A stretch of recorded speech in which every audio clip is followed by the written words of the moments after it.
जय हिंद दोस्तों, नमस्ते। आप सब कैसे हैं? आई होप कि आप सब अच्छे होंगे। आज हम लोग क्लास देख रहे हैं, क्लास 10th का जियोग्राफी, जिसको जल संसाधन चैप्टर हम लोग पढ़ रहे थे। और जल संसाधन चैप्टर में पार्ट 3 हम लोग का आज क्लास है, देखेंगे।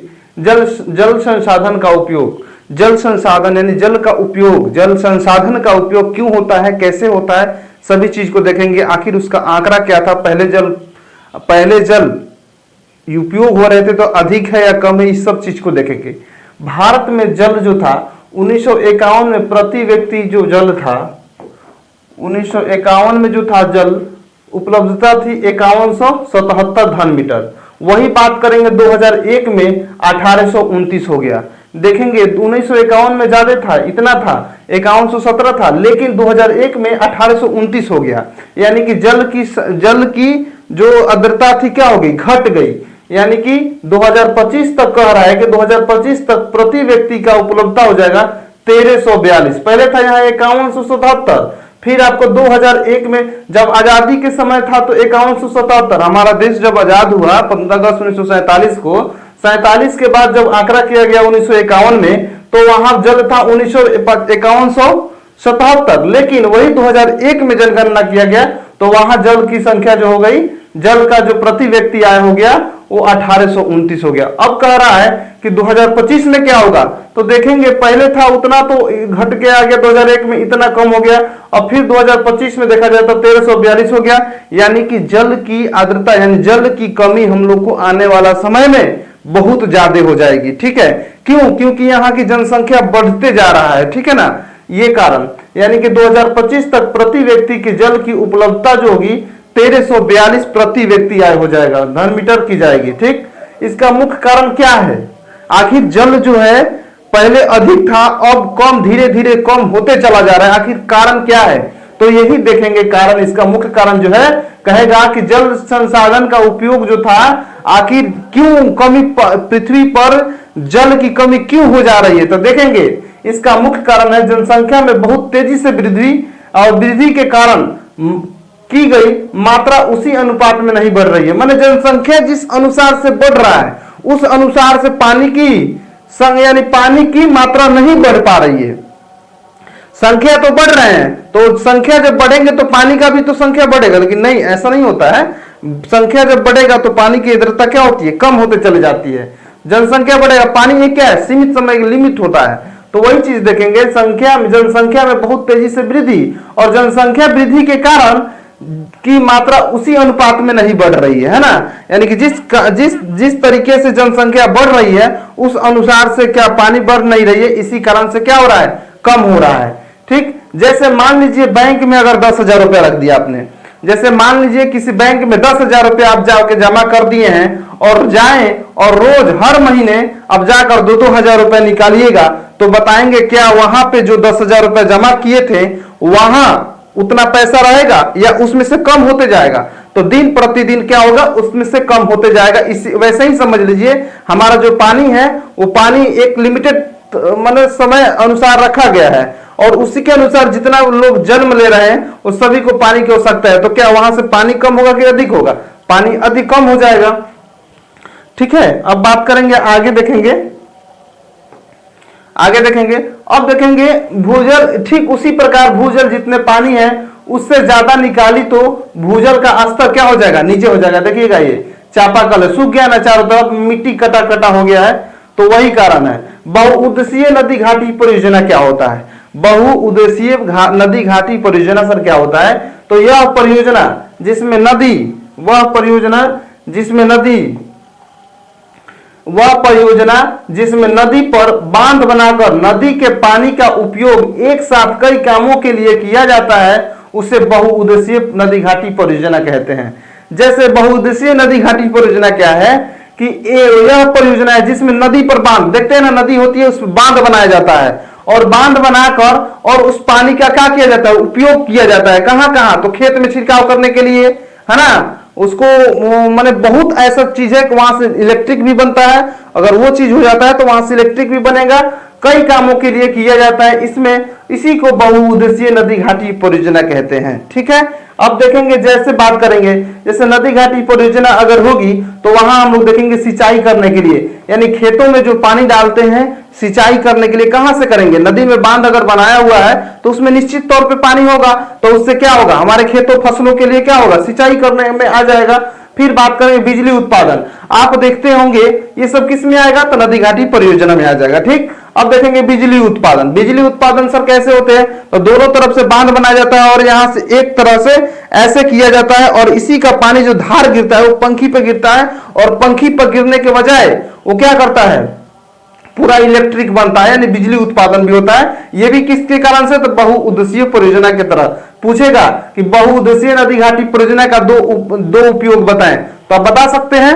फिर आपको बाढ़ नियंत्रण, बाढ़ के यानी कि बाढ़ जब आती है अगर वो दोनों क्या होता है? दोनों बांध अगर बढ़ियार रहता है तो वहां से क्या होगा? बाढ़ आने की संभावना नहीं होता है। ठीक, अब बात करेंगे नौकाएं। देखेंगे जब पानी रहेगी तभी तो नौका चलेगा, जब पानी रहेगी ही नहीं तो नौका यानी नाव कैसे चल पाएगा? तो नौका चलाने में या जहाज चलाने में इसके में भी उपयोग होता है। आगे आप देखेंगे मत्स्य पालन यानी मछली पालन। देखेंगे जब मछली का चारों तरफ से बांध बना होता है तो वहां क्या होता है? मछली उसमें पालते हैं, कब बतख पालते हैं, सभी चीज यहाँ पालते हैं। तो ये भी किसके आ जाएगा? बहुउद्देशीय नदी घाटी परियोजना। और पर्यटन, जलाशय के आसपास पर्यटन की बढ़ावा। जैसे देखते हैं हम लोग घूमने जाते हैं, यानी बहुत बहुत टूर पे जाते हैं घूमने के लिए, क्या देखने जाते हैं? नदी वगैरह के लिए देखने जाते हैं, तो ये भी आ जाएगा जो, और इससे बहुत सारा इनकम भी होता है। ठीक है, तो आप जान गए बहुउद्देशीय परियोजना क्या होता है, तो इसको भी जान गए। और बहुउद्देशीय परियोजना को प्रथम प्रधानमंत्री जवाहरलाल नेहरू ने आधुनिक भारत का मंदिर कहा। पूछेगा कि किसने आधुनिक भारत का मंदिर कहा था, तो आप कहेंगे पंडित जवाहरलाल नेहरू ने। कि कौन?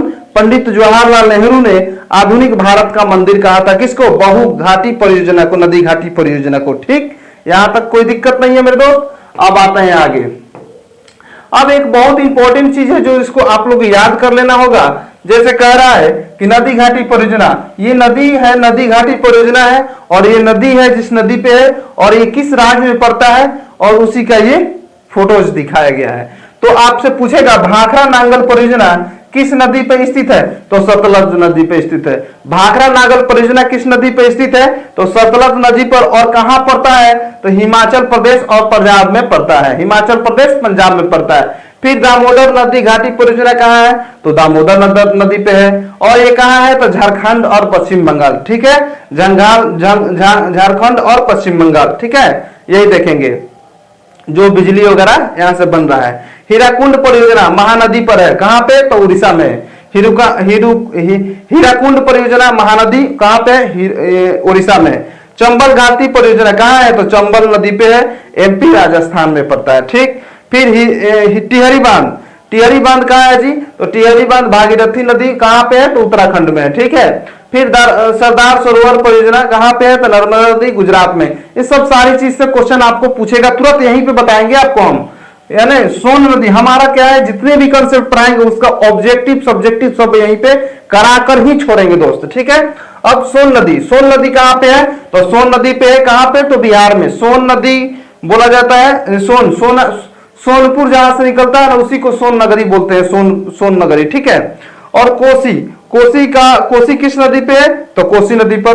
बिहार का शुक्र कहा जाता है कोसी, यहाँ बहुत बाढ़ आते हैं। ठीक है, इसलिए पूरे यहाँ फसल किसान बहुत टूट जाते हैं। यानी कोसी नदी कहां पे? तो कोसी में और बिहार में ये पड़ता है। ठीक है, आप लोग ये देख लिए।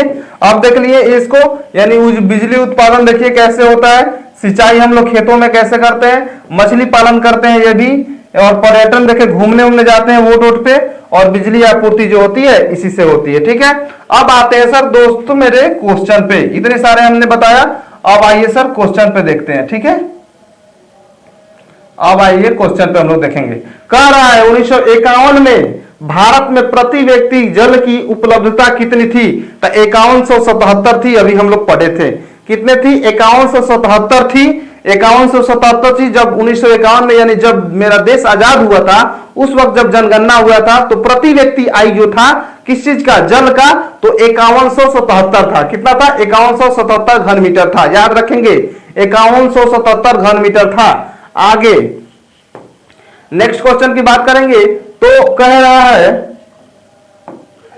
2001 में प्रति व्यक्ति जल की उपलब्धता कितने हो गई थी। आप जानते हैं कि जब देश आजाद हुआ था 5177 घन मीटर था, लेकिन जब 2001 में जनगणना हुआ तो उस समय कितना हो गया? 1829 घन मीटर हो गया। पहले था 5177, है ना, 5177 था। हाँ 5177 था, ठीक है। अब कितना हो गया? 5177 था मेरा, पहले था 1951 में जो था 5177 था। अब 2001 में जब काउंटिंग गया तो आपका आ गया 1829। कितना हो गया? 1829। 2001 में 1829। बोलेंगे घटा है कि बढ़ा है? तो बहुत सारा घटा है। 53 गुना घटा, यानी कि जब देश आजाद हुआ था 2001 तक का 53 गुना वृद्धि हुआ है जनसंख्या में, ठीक है। आखिर ये कह रहा है 2025 तक प्रति व्यक्ति जल की उपलब्धता कितनी रहने की अनुमान है? तो 1342।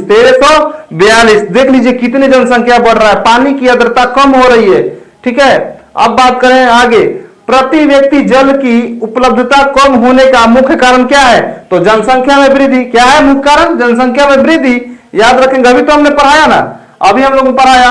अब कह रहे हैं बहुउद्देशीय नदी घाटी परियोजना बताइए। बहुउद्देशीय नदी घाटी परियोजना क्या है? तो बहुउद्देशीय नदी घाटी परियोजना आप लोग जानते हैं, नदी पर बांध बनाकर उसके पानी का उपयोग कई कार्यों के लिए करना बहुउद्देशीय नदी घाटी परियोजना कहलाता है। हमने अभी बताया और अभी दिखाया बहुउद्देशीय नदी घाटी परियोजना कि नदी के ऊपर बांध बनाकर उसमें बहुत सारे क्या करते हैं, काम करते हैं, कार्य में आता है। जैसे नदी में मछली पालना, जैसे उसमें क्या फायदा है, तो एक आपको जो आता है दहाड़ वगैरह वो सब नहीं होगा, और उसमें सिंचाई के लिए क्या होता है, बांध बनाया जाता है, उससे बिजली उत्पन्न किया जाता है। किस कारण से? तो बहुउद्देशीय नदी घाटी परियोजना से, ठीक है मेरे दोस्त। अब बात करते हैं बहुउद्देशीय नदी घाटी परियोजना का एक प्रमुख लाभ क्या है? तो सिंचाई करना। अभी तो हमने बताया कि दो उदाहरण बताए थे, एक सिंचाई करना बता दीजिए और एक नौका चलाने वाला बता दीजिए, या मछली उत्पादन बता दीजिए। ये क्या है? बहुउद्देशीय नदी घाटी परियोजना है। अब कह रहे हैं जल से बिजली बनाने का क्या कहलाता है? तो क्या कहता है, जल से बिजली बनाने को क्या कहते हैं? तो जल विद्युत उत्पादन। क्या होता है? जल विद्युत उत्पादन, यानी जल से विद्युत उत्पादन होता है, उसी को कहते हैं जल से बिजली बनाने को क्या कहते हैं? तो जल विद्युत उत्पादन, है ना, जल विद्युत उत्पादन, ठीक है। आप देखेंगे बहुउद्देशीय नदी घाट बहुउद्देशीय परियोजनाओं बाढ़ में किस प्रकार सहायक होता है? तो बाढ़ के खतरे को कम करती है। जब दोनों साइड से जब बढ़िया बरियार बनाया रहता है, वो क्या थी, वो उसमें बांध बनाया जाता है, तो उसमें जो आता है, यानी दहाड़ आने से, बाढ़ आने से क्या, बाढ़ आने को खतरा बहुत कम हो जाता है, ठीक है। बहुउद्देशीय परियोजना से बाढ़ आने की खतरा बहुत कम रहता है। सबसे ज्यादा अगर देखा जाए तो बिहार में सबसे अधिक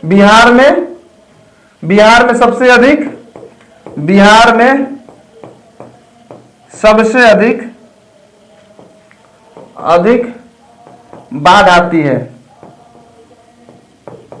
ठीक है। और कौन से नदी पे? तो कोसी, ठीक है, कोसी नदी पे बहुत बाढ़ आती है। इसी को बिहार का शोक भी कहा जाता है। बिहार का शोक कोसी नदी को कहते हैं। किसको? कोसी नदी को। बिहार का शोक कोसी नदी को कहते हैं, ठीक है। अब देखेंगे बहुउद्देशीय परियोजनाओं से किस प्रकार का पालन किया जाता है? तो मत्स्य पालन से अभी बता सकते हैं, मत्स्य पालन अभी तो बताया ना, मत्स्य पालन। अब आगे देखेंगे बहुउद्देशीय परियोजनाओं, कह रहा है कि बहुउद्देशीय परियोजनाओं से किससे बाढ़ मिलता है? तो पर्यटकों से।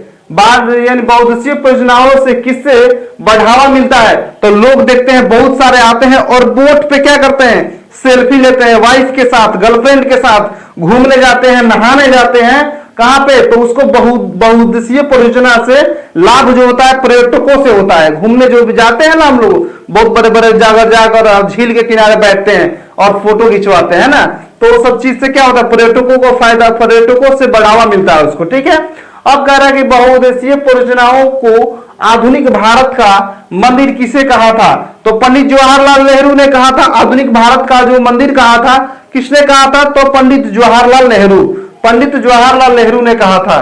भाखड़ा नांगल परियोजना किस नदी पर है, अभी तो बताया सतलज नदी पे।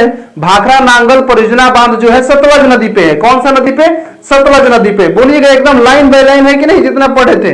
अब बात करेंगे दामोदर घाटी परियोजना किस नदी पे है, तो आप देखेंगे दामोदर घाटी परियोजना दामोदर नदी पे है। दामोदर घाटी परियोजना जो है दामोदर नदी पे है। ठीक, अब हीराकुंड परियोजना किस नदी पे है, तो महानदी पे पड़ता है। हीराकुंड परियोजना जो है महानदी पर पड़ता है। ठीक है, महानदी पर। चंबल घाटी परियोजना किस नदी पे है, तो चंबल नदी पर है। चंबल घाटी नदी परियोजना किस नदी पे है, तो चंबल पे है। टिहरी बांध किस नदी पे है, तो भागीरथी नदी पर है। टिहरी बांध जो है भागीरथी नदी पर स्थित है। ठीक, सरदार सरोवर परियोजना किस नदी पे है, तो नर्मदा नदी पे है। ठीक है, सोन परियोजना किस नदी पे है, तो सोन नदी पे जो बिहार में पड़ता है। ठीक है, कोसी नदी जो है भूजल का स्तर कब नीचे जाता है, तो जब भूमि का दोहन दुर्भाग्य से अधिक होता है, तो क्या होता है, वो नीचे भूजल का स्तर नीचे कैसे जाता है, जब दोहन होता है, जब बेकार की पानी हम लोग निकालते हैं भूमि से और उसको ऐसा ही गिराते रहते हैं, जैसे नल जल हो गया ऐसे ही खोलकर छोड़ देते हैं। आई होप कि ये सब सारा चीज आपको देखने को मिला होगा, वो सब इंपॉर्टेंट है। और बताने का तरीका मेरा भी आपको कैसे लगा कमेंट में जरूर बताएंगे। क्लास 10th के लिए ऐसे ही हम लोग वीडियो लेकर आते रहेंगे। तब तक के लिए जय हिंद।